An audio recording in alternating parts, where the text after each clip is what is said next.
TV 성서여정 19편 창세기 42장에서 45장 기근은 가나안과 이집트를 동시에 뒤흔들었습니다.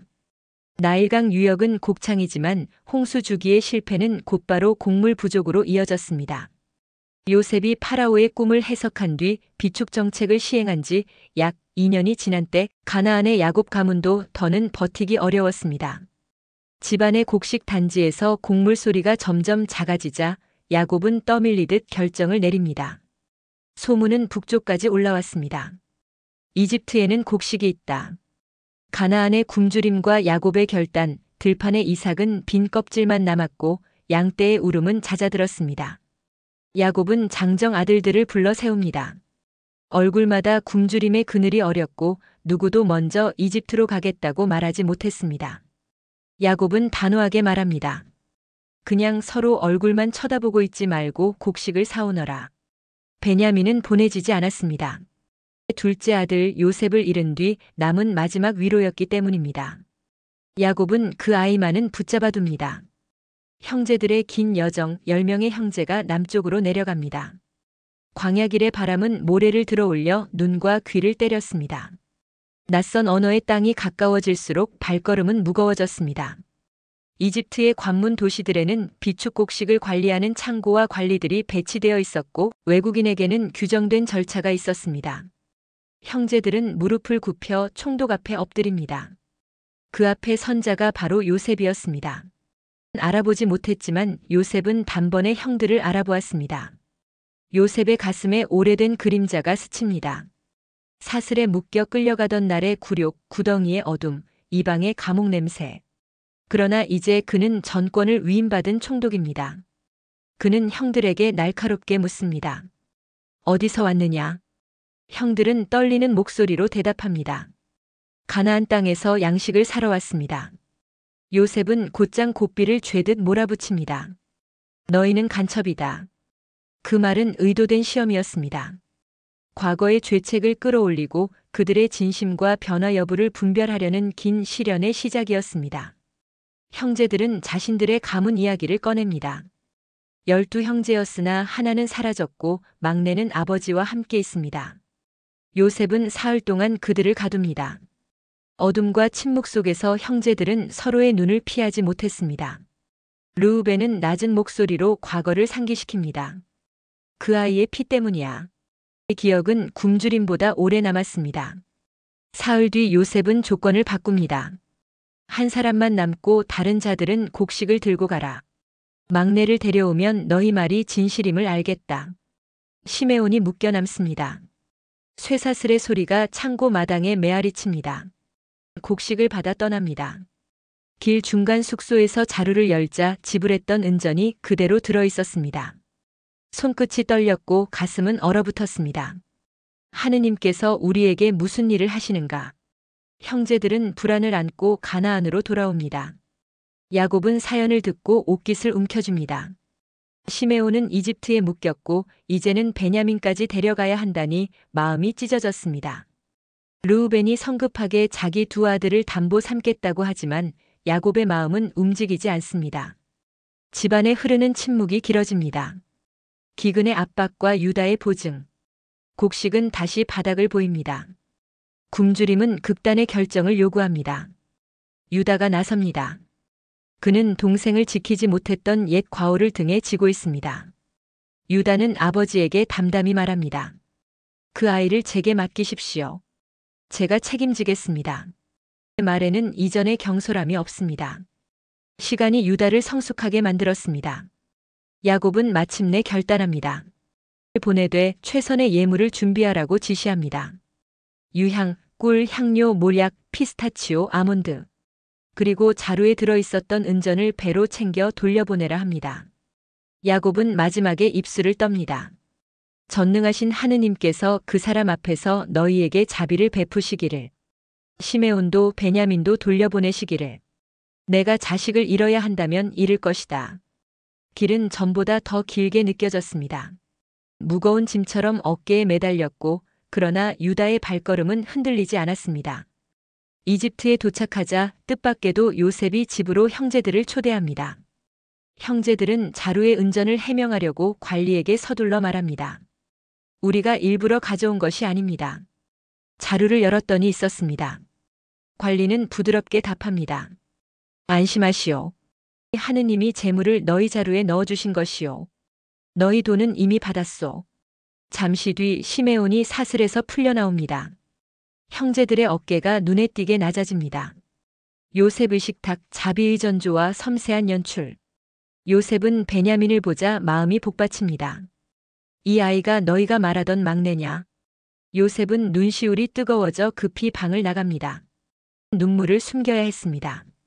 식사가 차려지고 이집트 관습대로 이집트인과 히브리인은 따로 앉습니다. 형제들은 나의 순으로 앉혀집니다. 놀라움이 방 안을 지나갑니다.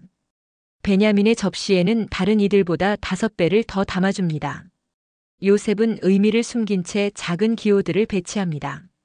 질투의 불씨가 여전히 남아있는지, 형제들의 마음이 얼마나 바뀌었는지 보기 위한 섬세한 연출입니다. 그러나 이번에는 질투의 불길이 타오르지 않습니다. 형제들은 함께 먹고 마시며 마음의 얼음이 조금씩 녹아내립니다. 새벽이 오기 전 요셉은 마지막 시험을 준비합니다. 관리에게 말합니다. 모두의 자루에 곡식을 채우고 막내의 자루에는 내 은잔을 넣어라. 행렬이 성문을 벗어나자 수레바퀴 자국을 따라 병거가 쫓아갑니다. 총독의 잔이 없어졌다. 자루가 열립니다. 은잔은 베냐민의 자루에서 나옵니다.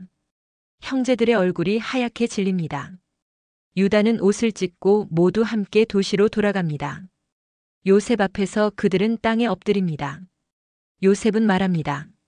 잔이 나온 사람만 남고 나머지는 평안히 아버지께 올라가라. 선택의 칼날이 심장 가까이 다가옵니다. 유다가 나섭니다. 긴 탄원이 이어집니다. 그 말에는 사실의 정확함과 아버지에 대한 애틋함, 그리고 동생에 대한 책임이 묻어납니다. 우리 아버지의 생명은 그 아이와 서로 묶여 있습니다.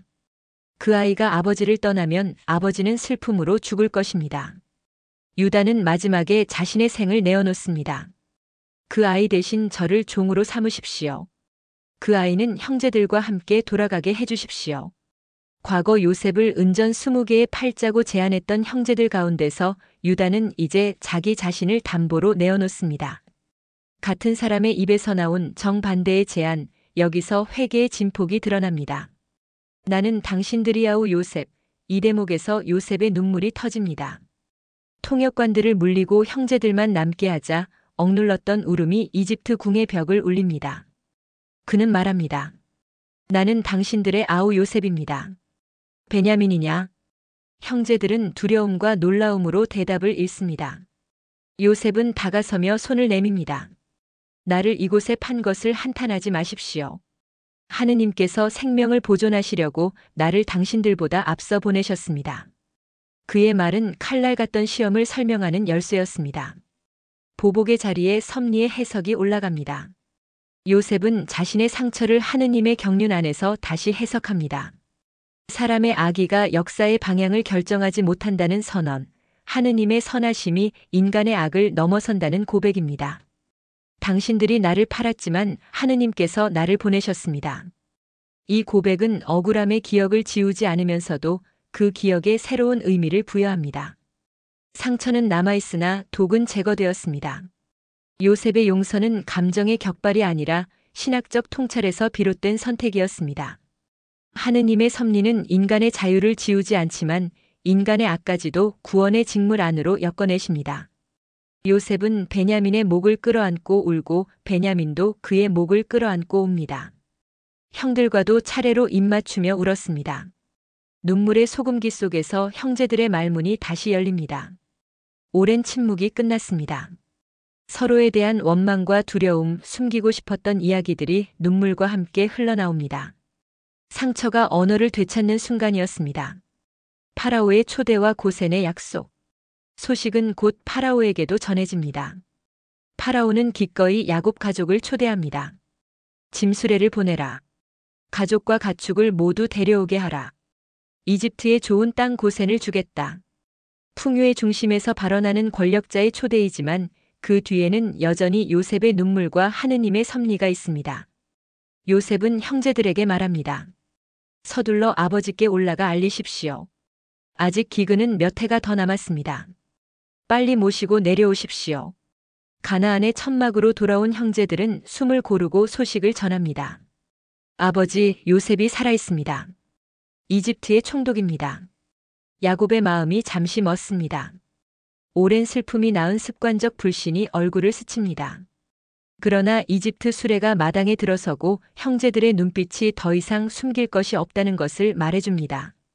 야곱은 마침내 말합니다. 요셉이 살아있다니 내가 죽기 전에 가서 보리라. 르우벤은 한때 경솔했고 시메온과 레위는 세겜에서 과격했습니다.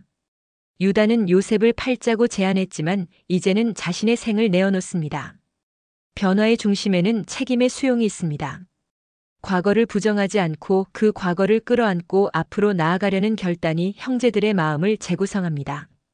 요셉의 측에서도 변화는 분명합니다. 피해자에서 중재자로, 억울함의 당사자에서 섭리의 해석자로. 그가 흘린 눈물은 미결의 감정이 아니라 해석의 눈물입니다. 윤리와 신학 죄책, 회개, 용서, 중보, 섭리. 형제들의 죄책은 오랜 침묵 속에서 응고되었지만 기근과 시련이 그것을 떠올리게 했습니다. 회개는 사건의 재현 앞에서 검증됩니다. 요셉은 과거의 상황을 변주합니다. 편애의 기억과 질투의 균열을 재소환합니다. 그러나 이번에는 형제들이 다르게 반응합니다. 유다의 중보는 그 정점입니다. 타인을 위해 자기 자신을 잃을 각오. 그 순간 용서의 길이 열립니다. 요셉의 용서는 값싼 망각이 아니라 하느님을 향한 신뢰에서 흘러나온 해방의 행위입니다. 섭리는 여기서 추상적 개념이 아닙니다. 피와 땀과 눈물을 통과한 뒤 입술에 오르는 고백입니다. 요셉은 그리스도의 예형으로 읽혔습니다. 미움받고 팔렸고 낮아짐을 통과한 뒤 많은 이의 생명을 살립니다. 배신과 오해의 그늘에서조차 하느님의 뜻을 이루는 도구가 됩니다. 유다의 탄원은 중보의 자리에서 그리스도의 사명을 예고하는 그림자로 읽힐 수 있습니다. 형제들을 위해 자신을 바치겠다는 말은 훗날 많은 이를 위해 생명을 내어주신 분의 길을 비춥니다. 은잔의 시험은 성찬의 표징과 직접 연결되지는 않지만 잔이 생명 보존의 맥락에서 다시 해석되는 장면은 전례적 상상력을 자극합니다. 가정과 공동체에 주는 빛. 야곱 가문의 이야기는 가정의 상처가 어떻게 대물림되는지 보여줍니다. 편애와 질투, 침묵과 회피. 그러나 하느님의 섭리 안에서 상처는 치유의 여정으로 바뀔 수 있습니다. 회개가 책임으로 이어지고 책임이 중보로 성숙하면 용서는 가능해집니다. 이것은 개인의 선행으로 성취되는 일이 아니라 은총에 대한 응답으로 가능해지는 길입니다. 공동체는 과거의 잘못을 정확히 이름 붙이고 눈물 속에서도 서로를 포옹하는 훈련을 통해 다시 세워집니다. 우리는 모두 각자의 기근을 지나갑니다. 자원이 고갈되고 관계가 메말라서 마음의 항아리가 바닥을 드러내는 날들이 있습니다. 그때 필요한 것은 사실의 직시와 책임의 수용, 그리고 타인을 위한 중보입니다. 유다의 탄원은 우리에게 묻습니다. 내가 대신 설 수 있느냐? 요셉의 용서는 우리에게 묻습니다. 내가 해석을 바꿀 수 있느냐? 하느님은 인간의 악을 허용하지만 그 악을 구원의 직물 안으로 꿰매시는 분이십니다. 그 섭리를 믿는 이의 눈에는 상처에도 빛이 깃듭니다.